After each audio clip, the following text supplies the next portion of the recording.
My Uncle Warren worked for my town's police department for 16 years. It's a small town and it never had that much serious crime in it aside from the meth trade. So he doesn't really have very many crazy stories. One time he stopped a break-in, this other time he showed up to a domestic spat that turned into a brawl. But nothing really sensational or scary happened to him during his time wearing a badge. Except for that one thing that made him quit the force. Warren wasn't fond of telling anyone what happened. He didn't even tell his wife Janet much. So we sort of dropped the issue and assumed he was just sick of it all. Sick of the crappy pay. Sick of the tweakers. That is until a week ago when he called me up wanting to talk about it. At first I had forgotten all about the incident until he mentioned he wanted to talk about why he quit the police force. Then all those memories of him being so quiet about the whole thing came back. I asked Warren what got him to change his mind, and he simply said, "If I don't tell somebody, I'm gonna lose my mind. But you gotta promise you won't tell Janet." "Fine," I said. "I won't tell Janet." And as far as I'm concerned, I'm still honoring my uncle's wishes because Janet doesn't browse this site. So we worked out a time and place to meet. He'd bring a six-pack, and I'd take notes. Curious how he didn't want his own wife to find out, yet he wanted this shit written down for posterity. I'm not judging him. I'm sure he has his reasons. I just think it's weird. We met at a motel outside of town. It wasn't a nasty place, but it had seen better days. The vinyl siding faded from the sun and the pavement cracked. He checked into his room, the lady at the counter disinterestedly thumbing through an old issue of Field and Stream as he paid for 3 days in cash. The room itself was pretty shabby, dusty beige carpet, and a small single bed that smelt of cigarette smoke from its red and white stripped sheets down to the mattress. Warren closed the door behind us, then locked it. With a haunting frown on his face, he asked me if I knew why he checked into the motel. I didn't say anything. He said, "It's because I gotta get out of this town for a while. It just feels wrong here, you know?" "What do you mean?" I said. He sighed and sat down on the mattress, prompting a soft creak from the Warren bed springs. "I don't know how much you know about this, but weird shit's been happening more every year. People seeing things, kids turning up missing in the woods. Whole place feels wrong." As he talked, Warren ran a hand through his thinning hair. I mostly just remained silent, letting him continue. "So you want to know why I quit the force? Do you remember the Baileys?" It took me a minute to pick up what he was setting down. "Oh shit, the family that died." Warren nodded, taking the first beer from his six-pack and cracking it open. "Yep, officially their deaths were ruled as suicide. But..." He took a long drink from the can and set it down on the nightstand, wiping his mouth on the sleeve of his black jacket. "But I don't believe that's what happened." And so, he told me the story.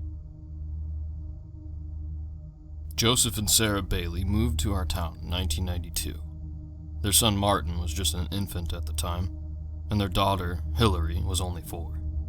Joseph worked real estate and Sarah was a stay-at-home mom, and they seemed like a perfectly normal, happy family at first. That changed in May of 2002, when both Martin and Hillary were found dead in the woods.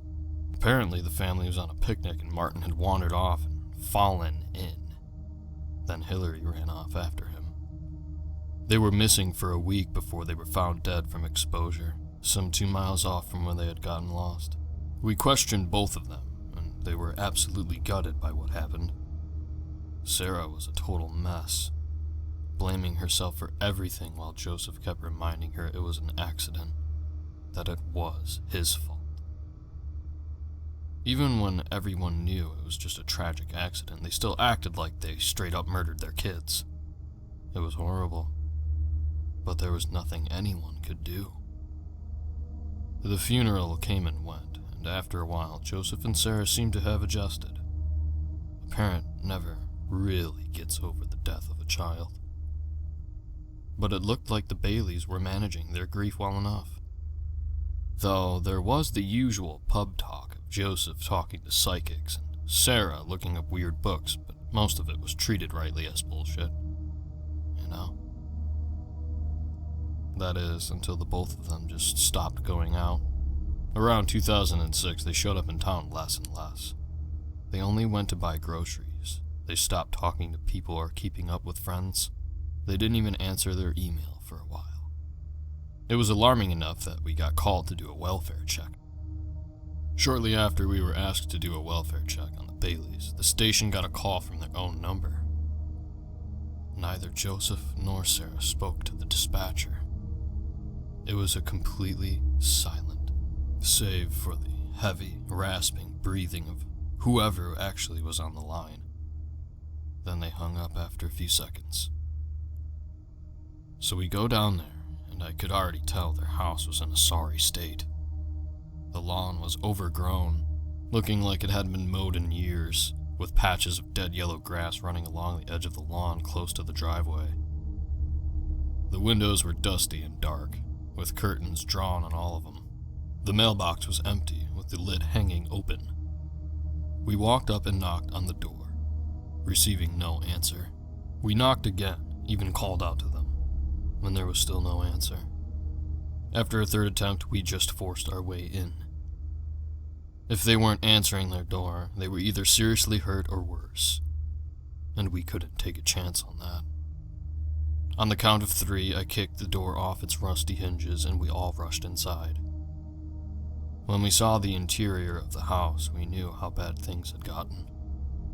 There was a bitter, almost chemical smell in the air, and it was so overpowering that one officer had to step outside for a bit to catch his breath.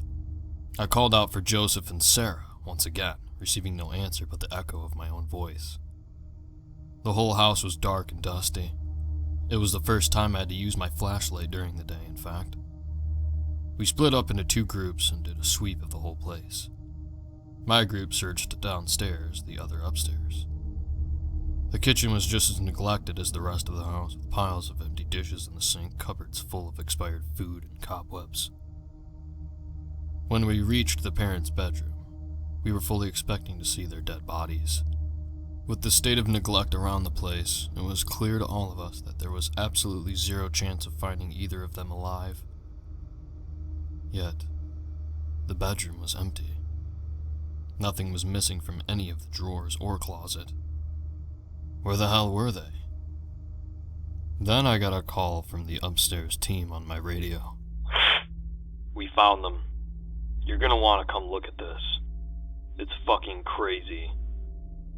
We regrouped at the top of the stairs and Richardson led us to a room at the far end of the hall. It turned out to be a child's bedroom, or what remained of it. The cloud print wallpaper was covered in these weird symbols drawn with a black permanent marker. Richardson identified some of them as alchemy related, but for the rest of them he didn't have any idea what they were or meant. Joseph and Sarah were on the floor dead with a blanket draped over them, covering their upper bodies. From the smell and what we saw when we lifted the sheet up, they'd been dead for a few days. One officer walked over to the closet, then turned to face the rest of us. "See if you can explain this." He opened it to reveal a department store mannequin. The mannequin was painted a glossy black all over, with the same symbols that were on the walls painted in yellow and red all over it. It wore a hand-carved wooden mask decorated with glued-on beads and feathers, with little strands of hair attached to it in a makeshift wig. Bright green eyes with black pupils stared out from the mask's eye holes. As if that wasn't fucking weird enough, the mannequin was dressed in articles of clothing from both of the kids.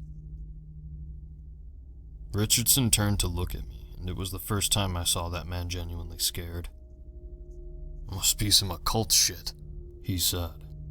Behind the doll was a crude altar, fashioned out of an old desk decorated with old photos of both children and more of those runes.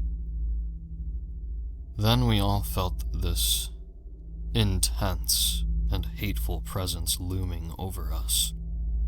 Even with the weird shit in this town, none of us expected to see anything like this. An officer took photos of the altar, the doll, the bodies, everything, while we collected evidence. I tried to stay in the altar room as long as I could, looking for anything that answered the some 100 questions in my head. But something in that room really didn't want any of us in there.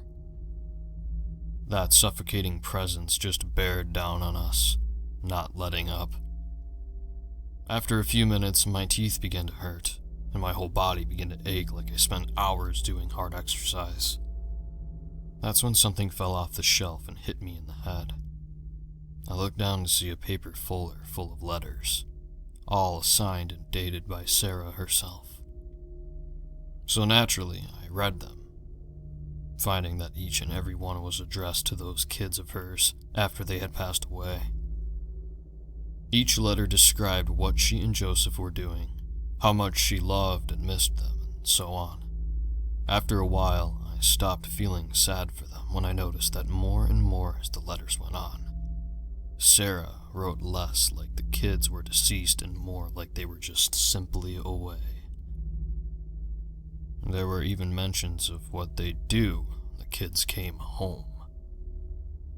I saw that exact phrase some 10 times in the same letter. The last letter simply read, "Everything in its right place. Mommy's coming very soon. I'm so sorry it had to be like this." And when I checked the date, it was the exact same day we kicked their door down. I didn't have time to process this discovery when the lights flickered and there was a rumble coming from inside the walls. I don't know how much of this was physically happening, but I've never felt such a hateful force in my life. My head was pounding, my heart was going so fast I could barely breathe. I ran out of that room and urged the others to hurry it up and get out of there, and nobody argued with me. None of us wanted to be in that damn house a second more than we absolutely had to. Sometime later, the coroner called the station with the autopsy results. He was certain that the Baileys had died of poisoning, but he couldn't find anything in their systems. No arsenic, no cyanide, nothing. However, their livers were twice the size they should be, with congestion in the brain and kidneys. Their hair had been shaved off before death, which reminded me of that awful mannequin and the hair on its head. Did they use their own hair to make that thing? He asked if we'd be satisfied if he ruled it a ritualistic suicide and left it at that. I didn't object. Neither did the chief. Sometimes it's best if you just dropped the issue. This was one of those times. So it was officially a suicide. The story faded from the news before long, and the whole thing was forgotten. The Bailey's house was bought by a real estate developer and renovated. Another family bought it a few years later. Needless to say, they didn't stay too long. They kept hearing something move around the house at night. Their little girl kept seeing a dark shape in her room when she was trying to sleep. Things turning up missing or broken around the house. Shit like that. So they moved out. The house was sold to yet another family who were run off by the exact same things. Right now, that house has been sitting empty for years without a buyer. I don't know exactly what the Baileys were doing, but I think they were trying to bring those kids back and something else. Something really bad came out instead. Ever since then, I can't look at this town the same way.